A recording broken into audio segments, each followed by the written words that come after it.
Welcome to Castle Combe. We're here for the British Icons Race Day with the UK's most popular national race series. This is the Lotus on Track Elise Trophy.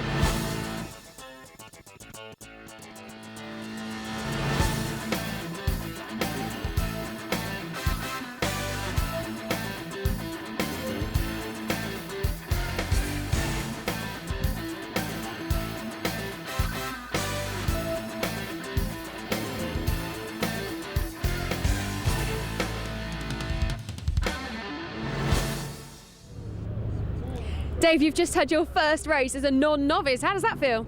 Very exciting, really. Very, very intense circuit, by the way. It was much faster than the ones we're used to. So, yeah, it was really good fun, as always. Have you raced here before? No, not raced here before. Most of the races I've done have either been at Brands Hatch or at Silverstone, really. So it's the first sort of proper club racing circuit that I've been to. It's good. How have you prepared yourself for racing? Well, what I did is I started with Lotus on track days and did sort of 3 years or so of track days. And last year I took out, I think I must have done 40 track days last year, and then sort of eked my way to being slightly better, slightly more car control. Adam, this is technically now your last race that you've just finished as a novice driver. It is, yeah. I've just finished, and I finished 10th in the last race, so I can take my novice cross off after I finish the next race and get my signatures, so really pleased. So yeah, it's been very good. An exciting time in your racing career, but taking it back to the beginning, how did you first get involved in it? I got involved, I bought a Lotus Exige and I got into track days, did a bit of time with Andy Walsh, and that was great, and he taught me a lot of car control, and then yeah, just took it from there really, and I really enjoyed the track days, and I sort of felt like I'd progressed through the track days to a point where I needed to then go racing really. So that's how I got into this. This is obviously my first season and I'm really enjoying it. Thank you. Well, in order to find out what all the fuss is about with car limits, I spent a day down there recently. I've been driving on the roads for over a decade and I've been involved in motorsport all my life. I know about speed, but what I don't know is how to handle it. I'm here at Car Limits to find out from Andrew Walsh what oversteer and understeer really mean, to find out how to drive one of these cars sideways, and to find out if it really is possible to corner one at 70 miles per hour steering with just one finger. Are you ready, Andrew? Right then, first thing I'm going to do is make sure you can stop. Right then, so faster. A bit faster, go on. And stop. Right then, do you hear the rear wheels locking up? Yeah. And the car moving around? Yeah. That's because you put clutch one down too early. Okay. Just don't press the clutch till the very end. You see that drain running through the middle of the runway? Yeah. Well, that runs all the way down. That's your imaginary wall. Right. So if you hit that, you failed. Okay. If you spin, you failed. If you do spin, then ignore what I just said about the brakes and just stand on both pedals at the same time. It's quite deceiving because it's a narrow lane. But we'll soon have you driving it on the proper limits. See if you can keep it to 60 all the way up to the cone this time. Keep it going. That's it. Clutch and brakes. What was that noise? That's the horn because you're holding onto the wheel so tight. Oh!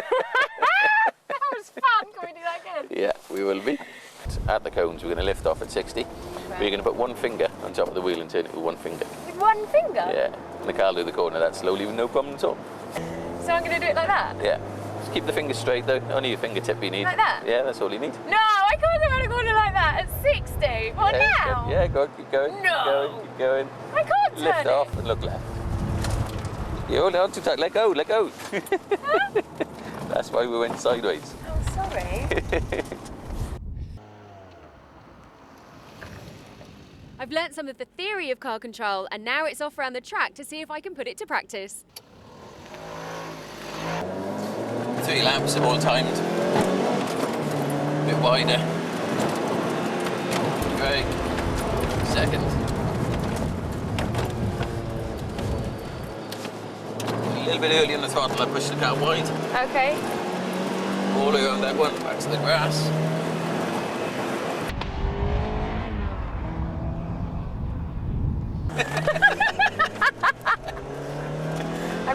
Yes, Ben. Okay.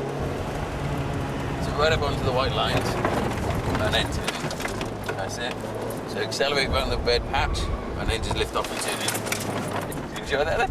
Oh, I loved it. You got him 1 minute 4. So you're quicker Did than I? the boys were in the first sessions, yeah? Yes! I have to say, I had an absolutely awesome day and I learned so much, but not quite enough to do what these boys and girls are about to do. This is now time for the race with the Lotus on Track Elise trophy, and this man here is Adam, who we spoke to a little bit earlier on, who's about to undertake his final race as a novice. Let's see if he can win it. Let's see if he can, Gemma. Adam Busey starting on the outside of row 1, pole position going to John Lemaster. The grid on the top 10, the reversal of qualifying sets. Lemaster on pole, Busey alongside, then Luigi Valentino Mazza and John Wolf. The rest of the grid as they were in qualifying, which means Hans Baumhart starts well down the order, as does Simon Phillips. Both of them, I think we could expect to see fighting their way up through the order. Also Andrew Napier having a somewhat subdued weekend in number 61, but Matt Bartlett always good value in number 13 towards the rear of the grid. Well, Dave Carr, we saw he had some adventures a little bit earlier on today. Let's see if he can recover in this second race. So the lights about to go out. We're in car with Mark Speller. Away we go, and it's a good start from the front of the grid. Not such a good start from Mark Speller. Everybody else safely streaming through as they're on their way. In car with Mark Speller as Luigi Valentino Mazza goes to the inside of John Lemaster, who gets barged aside by Mazza. It's Busey who's got the advantage. So it's Adam Busey from Luigi Valentino Mazza, then Mark Speller. We go in car a little bit further back down the order. It's Mark Funnell as up ahead. It's a spin from Ben Pitch. Ben Pitch spins. He contacts Mark Funnell. Funnell goes off as well. And Funnell says hello, tyres. His race over. Paul Harding as well, also out of the action. Drama at Quarry on the first lap, as is so often the case. So it's Luigi Valentino Mazza who leads into the S's for the first time. The rest of the field straggling through, and really the pack, certainly in midfield, has been somewhat dispersed by the early incident. It was Ben Pitch who lost it, and the rest, unfortunately, just scattered in avoidance. As Mark Speller goes to the inside of Mazza as they go into Tower, no way through there, but Luigi Valentino Mazza runs a little bit wide. This could be Mark Speller's opportunity as they head up towards Bobby's. No way through there. Instead, Speller tucks in just behind Mazza and may get the run on Mazza as they head towards camp. Adam Busey in third position, still there in the Golf Porsche Tribute livery machine. As we look to the inside, Luigi Valentino Mazza into camp corner, and Mark Speller is going to go through. So Mark Speller, who started on the fourth row of the grid in seventh position, he leads at the end of lap 1 from Luigi Valentino Mazza.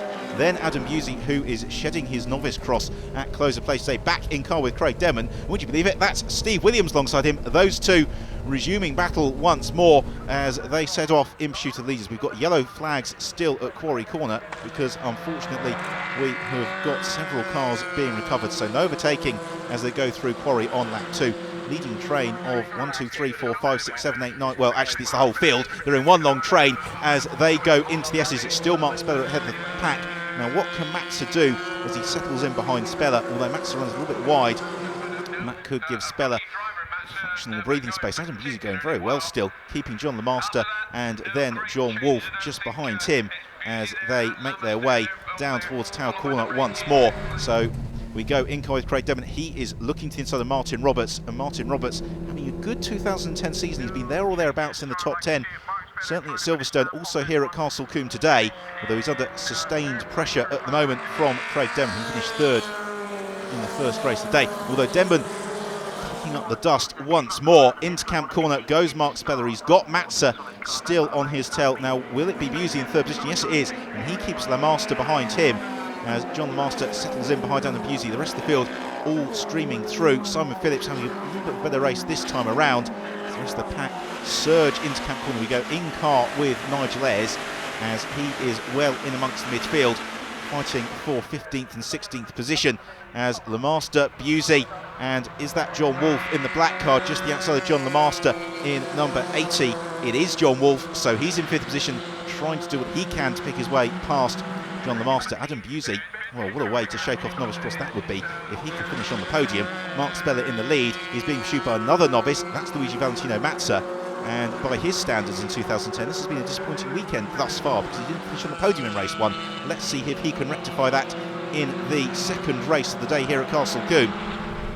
In car with Craig Demon once more as he makes the move on Martin Roberts. Roberts gives him a car's width as Demon slithers through the rear of the car trying to break away as he accelerates up towards Bobby's. The race leader already, Mark Speller, he goes through trying to build the advantage over Luigi Valentino Mazza. Then a brilliant battle going on for third with Adam Busey and the rest of the pack all jostling for position behind him. So Speller comes through into Camp Corner to complete another lap, and Camp Corner really is much tighter than perhaps would suggest as a spin there from Tom Chataway. So Chataway unfortunately rotating well down the order. He should rejoin. We go in car with Nigel Ayres into Camp Corner.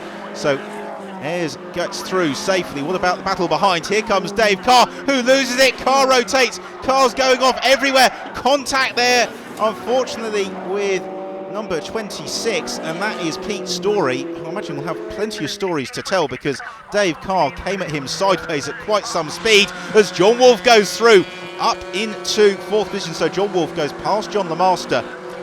So Wolfe goes through. Also Adrian Beer there in very close contention as well. Adrian Beer, who is better known for his escapades in MGB V8s, making an appearance in Lotus on Track Elise Trophy this weekend and going very well. Craig Denman opportunistically looking to the inside of John Lemaster. No way through there. So Denman will have to cross his move. I don't think he'll find a way through quite at Bobby's. Chicane which the leader, Mark Speller, makes his way through now. Adam Busey still holding on in fourth position, but he's got John Wolfe now beginning to bear down on his tail. And John Wolfe, although he hasn't raced for almost 10 years, he has got more experience overall than Adam Busey, so he may well be able to find his way through. So through Camp Corner we go, and then on towards Folly and another lap. And it really is as they go over Avon Rise into Quarry Corner. Such a quick part of the circuit. The drivers love it. The leaders are there now, and then hard onto the brakes into the long right-hander at Quarry Corner, and Speller taking the inch-perfect line as he attempts to build this advantage over Luigi Valentino Mazza, who is right on his tail. Adam Busey, John Wolfe, John Lemaster, Craig Denman and Adrian Beer all there or thereabouts. As Speller makes it through the S's. And then into Old Paddock. The S's added 10 years ago when the speeds around this Wiltshire venue were just too quick and there were too many accidents, and they really haven't done anything to detract from the racing. If anything, they made it even closer as the cars constantly were up more times on the lap into Tower Corner, and Speller beginning to move away from Luigi Valentino Mazza as Adam Busey in third position just, but John Wolfe beginning to close into his tail as we flash back to the midfield battle. That is Paul Baker in the maroon car. That is Dave Carr recovering, and well, Murray Walker used to say there's two ways to get noticed. One is to win the race, the other is to crash out of it, and unfortunately Dave Carr's been noticed this weekend, but he's not been on the podium, but he's still there fighting for position, as is Adam Busey in third place, with some stout defence here from John Wolfe and the rest. Back in car with Craig Denman as he attempts to settle in to the slipstream of John Lemaster, who in turn is right behind John Wolfe, and Wolfe is chasing down Adam Busey. Over Avon Rise into Quarry Corner go the leading duo. Now what about battle third? Here they come now, as it's still Busey just from John Wolfe, who snatches the curb, the car breaking away from him, but he maintains position. John Lemaster not really able to capitalise, as they've also got Steve Williams homing up in the rear as well, and Craig Denman possibly seeing the yellow Tiger livery of Williams going for an inside manoeuvre. No way through there, as Neil Livesey and Greg Noble make their way through Quarry Corner. This is Lively from Livesey as he keeps Noble at bay. The leaders once more into Tower Corner. And the battle for third position continues to rage. Craig Denman, how did he not make contact with John Lemaster? He launched it to the inside, and Lemaster swept across, took the racing line, and so John Lemaster maintains that position. This is a very strong showing as well from Lemaster, I have to say. Well up in the top 10, all of which is allowing the leaders to begin to break away as Lemaster pressurising the fourth place car. John Wolfe, and Lemaster looking to the outside of John Wolfe. He runs wide. Craig Denman almost makes contact with Lemaster, sliding the car somewhat, as so that means that Adrian Beer and Steve Williams back into the mix as well. Still the midfield battles continue, and still Dave Carr getting up to plenty of ventures, though it's the cars in front beginning to kick out the dust as well, as Busey and Wolfe, they are in third and fourth position. And you can see a little bit of bodywork missing from the front of John Wolfe's car. He has been pushing oh so hard, and he would love to make a podium finish on his return to racing. He looks to the outside of Adam Busey as they go into the S's. No way through there. Busey taking a tighter inside line.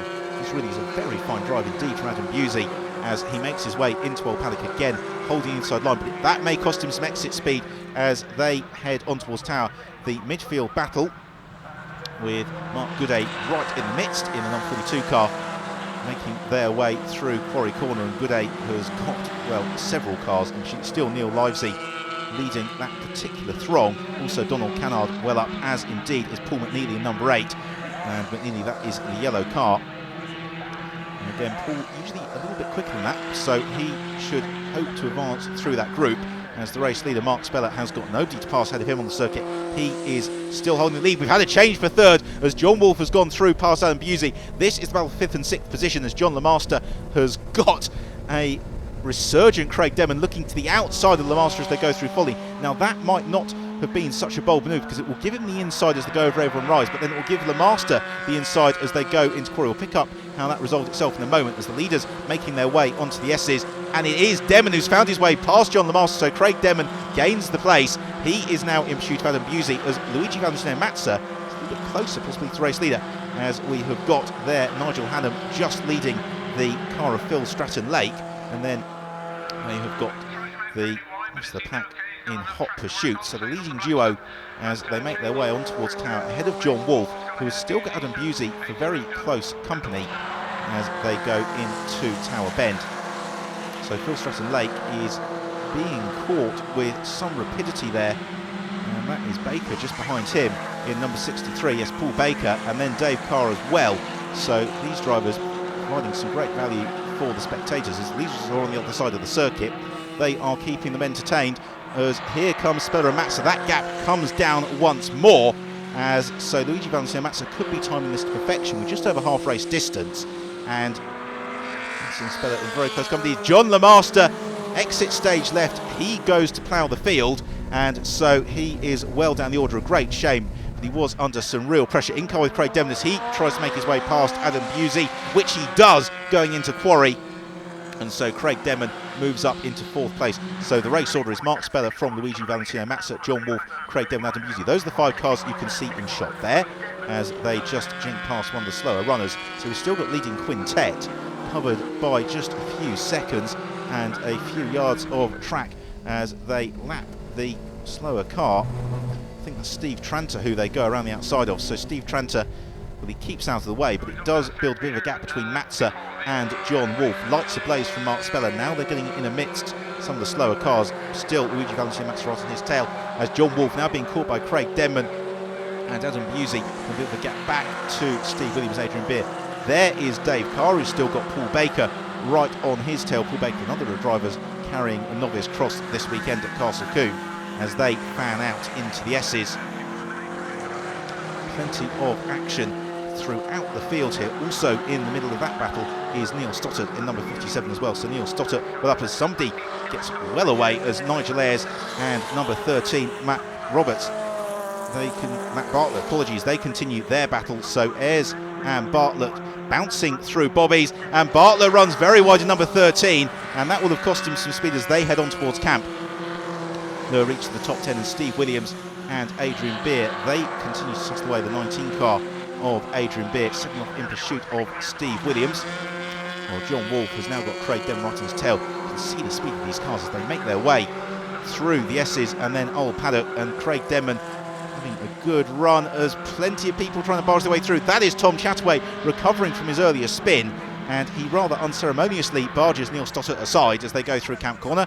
So Chataway moving up through the order. That was for 23rd position as race leaders, all 5 of them, make their way through Bobby Chicane. We've still got Paul Baker as well. Tom Chataway still trying to make that move stick on Neil Stoddart, who is having none of it. Finally, Tom Chataway makes his way through as yes, it was Dave Carr goes through. Unsurprisingly, the marshals got the yellow flag at hand as Dave Carr unfortunately had a spin at the S's in race 1, but having had that early incident at Camp Corner, he's doing a very good job as there unfortunately is the somewhat battered car of Ben Pitch. So Dave Carr working his way through the field. He's just into 23rd position now. Let's see if he can climb any higher up the order. It's the leading, well, it's now 4 cars. Adam Busey just beginning to drop off from Craig Demon, as perhaps you'd expect. The pace at the front of the field absolutely ferocious, and Mark Speller as well, able to keep consistent lap times lap after lap after lap. Luigi Valentino Mazza staying right in his slipstream. Mazza, who, although he is a car racing novice, has got considerable experience in karting, and he really has learned his racecraft very well. As John Wolfe and Craig Demon almost overlapping as they go into tower, and Craig Demon looking to the outside of John Wolf as they went into tower, no way through there. Instead he looks to the inside of Wolf as they go into Bobby Chicane, no way through there, as the leading 4 cars then exit Bobby Chicane, dust being kicked up by all of them, as Phil Stratton-Lake just about keeping Nigel Hannam and Dave Carr at bay, and unfortunately Carr slips a little bit wide. That's going to allow Tom Chataway through, so Tom Chataway gains another position in his recovery up through the field. Also the dust being kicked up by Paul Baker as well, as Chataway still trying to seal the deal. Phil Stratton-Lake went very well at Brands Hatch earlier in the year, continues to head up this battle and is actually beginning, if anything, just to begin to open up some advantage.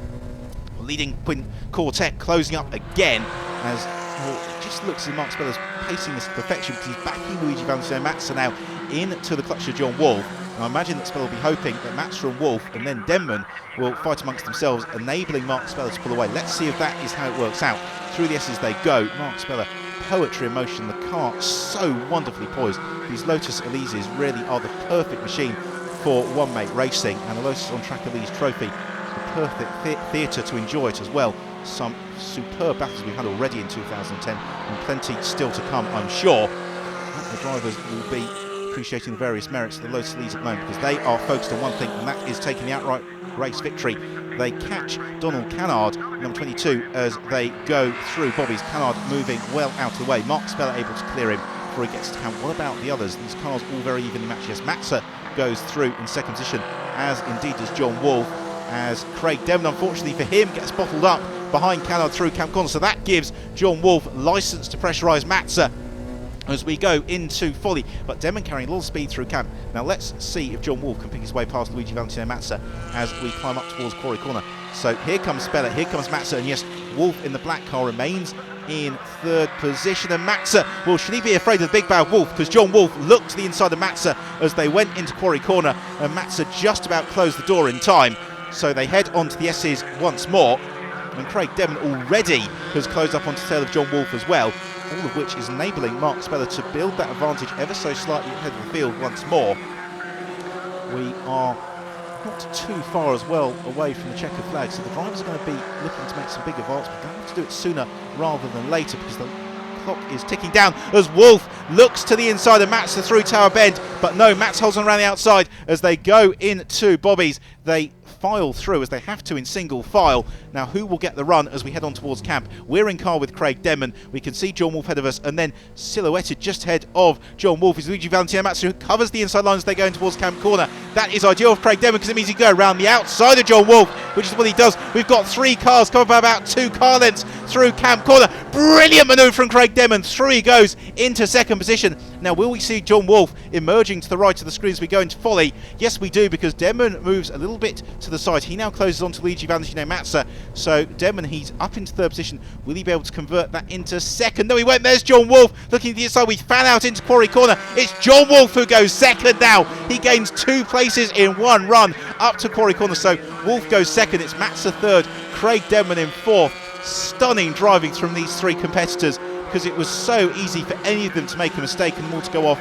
Instead they kept it clean, they kept it close, and they kept it thrilling. So it's still Mark Speller who leads from John Wolf, then Luigi Valentino Mazza, and then Craig Demon in that 4th position. They are well in amongst some of the slow runners now, just picking their way past Gary Broad, I think that is, and also the car of Glenn Sherwood, 147, and Sherwood running so wide almost up into the forest there at the periphery of Tower Bend, as the leaders fighting their way back towards camp. We go in car with Craig Demon once more as he settles into the slipstream behind Luigi Valentino Mazza as they accelerate towards Camp Corner. John Wolf has been able to put the 89 car of Simon Jones between himself and about the 3rd position, which lurches through Camp Corner, and Mazza is pushing as hard as he dare in pursuit of John Wolf, and more importantly trying to keep Craig Demon at bay. But Demon's got a very good run as they climb up Avon Rise, and I don't think the slower car will hamper them too much. No, Demon makes the move stick as they just try to pick their way to the inside of Simon Jones. Jones does the right thing. He moves well clear of this battle of 3rd place. So Craig Demon goes 3rd. Mazza demoted to 4th. But Mazza fights back. He's got the inside run on towards the S's. No. Finally, Craig Demon makes the move stick after 2 laps of trying. He elevates himself up into 3rd position. However, at the front of the field, John Wolf is already catching up onto the tail of Mark Speller, as that gap has really come down dramatically. So I think it may be a bit of a big ask for Craig Demon closing on John Wolf, but Wolf and Speller, they are conjoined. So Mark Speller, he saw off Steve Williams in race 1, he'd seen off Luigi Valentino Mazza in race 2, and now when he thought his work was done for the day, here comes John Wolf as he piles the pressure on as well. Adam Busey remains in 5th position, though he's got Steve Williams and Adrian Beer, also Sean Nash in the mix as well. They are all closing in on his tail. Yes, you can see Sean Nash, the blue and white car, tucked up behind the black car of Adrian Beer as they lap Glenn Sherwood. Through Camp Corner once more go the 2 leaders, then the 3rd place battle. We move back to Adam Busey, Steve Williams, and then Sean Nash and Adrian Beer. And Steve Williams not really showing quite the pace in the second race that he did in race 1. Here comes Dave Carr once more as they go into the S's, siding across, holding the line, so he maintains that 23rd position a little bit further down the order as Mark Speller now has John Wolf tucked into his tail. Well, for somebody who's not raced for many years, John Wolf has got back into the groove really very quickly, but in many respects these Lotus on Track Elise trophy cars not entirely dissimilar in the racing discipline from the caterings that John Wolf used to race, in terms of the fact that slipstream can be so advantageous. So we go back in car with Nigel Ayres. That is Matt Bartlett ahead of him at the road. So Bartlett finally picking his way past Ayres. Ayres now in pursuit as Speller runs wide through Tower. And will that give any sort of an opening indeed to John Wolf? No, it won't. So they bounce into Bobby's once more. Speller a little bit more restrained than perhaps he was earlier in the race, although Wolf kicks up the dust. Into Camp Corner we come again, and Wolf closing in on Mark Speller. Will he be able to get tucked in Speller's slipstream as they head on towards Quarry Corner once more? Luigi Valentino Mazza losing ground to Craig Demon as Adam Busey has been comprehensively caught by Steve Williams, Sean Nash and Adrian Beer. Brilliant battle this for 5th, 6th, 7th and 8th positions. So throughout the top 10, plenty of fighting underway as the leading duo for the final time go into Quarry as Wolf launches the inside of Mark Speller, and Speller just holds his racing line calm as you like. So John Wolf remaining in 2nd position, Craig Devon as well, due to the fact that a pair of them are dicing, is working his way onto the tail of John Wolf.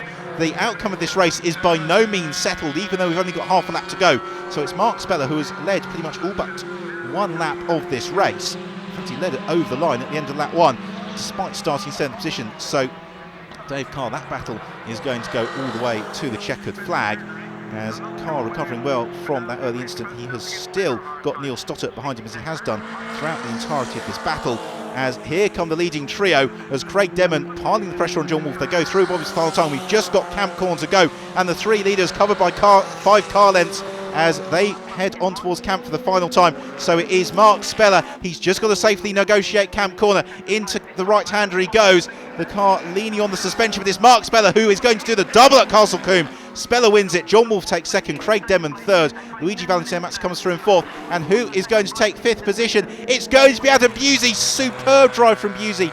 He takes that 5th position over the line. But it's Mark Speller who receives the acclaim from the crowd. So on classification, it's Speller who wins it from John Wolf in 2nd, Craig Demon rounding out the podium, Luigi Valentino Mazza in 4th, Adam Busey loses novice cross, takes 5th. Great drive. Mark, a double win. You can't get better than that in a weekend, hey? No, it was great. It was a really nice day. I haven't been here for 5 years, and it's nice to come back and win straight away. I was racing at the last second this morning, and to come back and do that, it was great. Really need to thank Mark Good day for the car, and Paul Golding for the entry as well. It's a great series to be part of, and a full grid again, so it was good. And the last race there, I mean, you didn't start on pole. You started from sort of a little way back with the reverse grid. Incredible. Yeah, I got a flyer off the start, and I managed to get to 2nd by the first corner up there, and managed to get him on the last corner, I think. So had a relatively easy race. I think I fell asleep at the end. The 2 guys caught me, but no, it was a great day. What a result for you. Got to be happy with that. Your first race in the Elise Trophy as well. Yep, happy with that. 2nd place. Another lap though, I reckon it could have been a win. Yeah? I was nearly there, but to be honest, both our tyres were going off, but Mark was very good in defence, and a couple of late lunges from me. I nearly made it, but I thought I better finish 2nd rather than not at all. And you were in your friend's car, in Stu's car, weren't you? Yes, that's right. Yeah, there's a little bit of damage, a few more holes on it now, so I don't think he's too bothered. But yeah, there's no major damage. Craig, 3rd place again. Fantastic result for you. Yeah, really pleased with that. Yeah, good fun. Good race getting through the pack. Started 8th, so it was really good fun. Yeah, enjoyed it. And you were absolutely flying through. I mean, particularly towards the end there, the final 3 of you were really quite close together. Yeah, I was catching them towards the end. Another couple of laps, I think I'd have been on them, and it'd been a good scrap at the end, but couldn't quite get there. So maybe next time. If there's one thing that's guaranteed from the Lotus on Track Elise Trophy, it's a fabulous day's racing, and that's exactly what we've had today here at Castle Combe. Next up is the Lotus Festival at Snetterton.